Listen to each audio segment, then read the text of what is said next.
The way people buy has fundamentally changed in the last decade or so.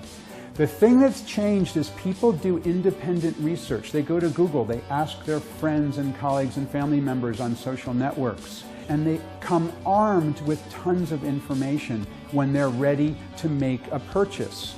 That is the idea of instant and real-time communications, and that is what people need to think about when they're generating content to reach people on the web.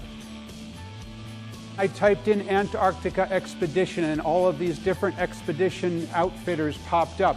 I could have gone with National Geographic Expeditions, but take a look at this.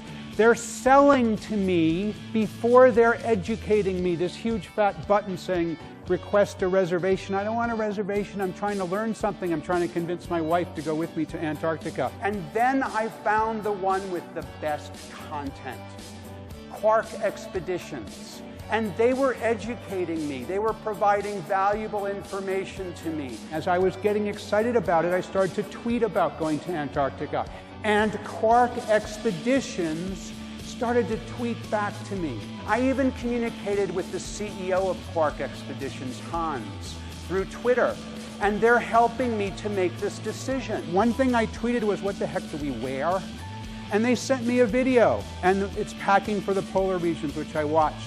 All of this is happening in real time. I booked a ticket, 2 tickets. My wife decided to go. And the company that got my business was not the cheapest. It was not the most famous. It was the one that engaged with me in real time. It's all about instant engagement.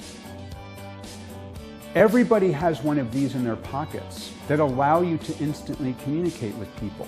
What businesses are doing wrong is they're only focused on the old way of communicating. And a campaign for next quarter or for next year.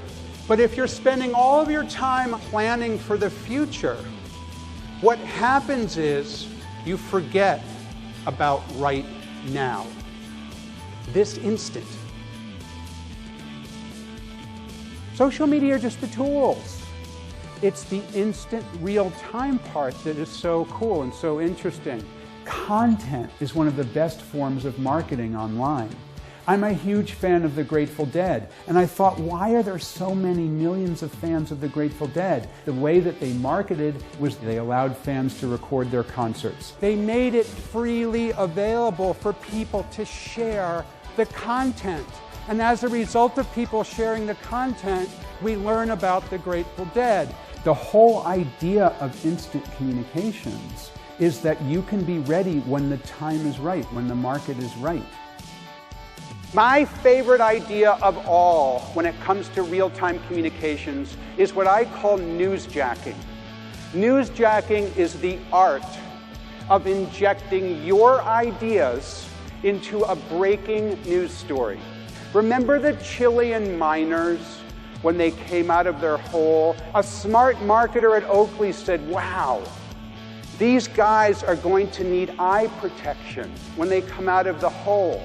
They sent 33 pairs of sunglasses worth $180 retail value each, put them down in the hole, and as they came up, each one of the miners was wearing the sunglasses. As a result of that, somebody calculated that the benefit was $41 million if they had spent that amount of money to reach 1 billion people by advertising. Then they have something to share on social. Then they have something to share on their Twitter. They have something to share on their Facebook. You need to take away from this. Every single one of you can achieve a similar success. Every single one of you can achieve a similar success because on the web, you are what you publish. Sometimes people email me. They email me a month or 2 months after the presentation and say, I did it. I did what you said and I achieved the same result. And guess what? I grew my business as a result. I have new customers as a result. Your challenge is to stop making excuses. Your challenge is to act fast and live loud. My name is David Meerman Scott, and this has been Real Time. Thank you very much. If you want an energetic, content-rich, current speaker, there's no one better than David Meerman Scott. I saw him speak about a year and a half ago at a conference in San Francisco and said he was the best person I've ever seen speak.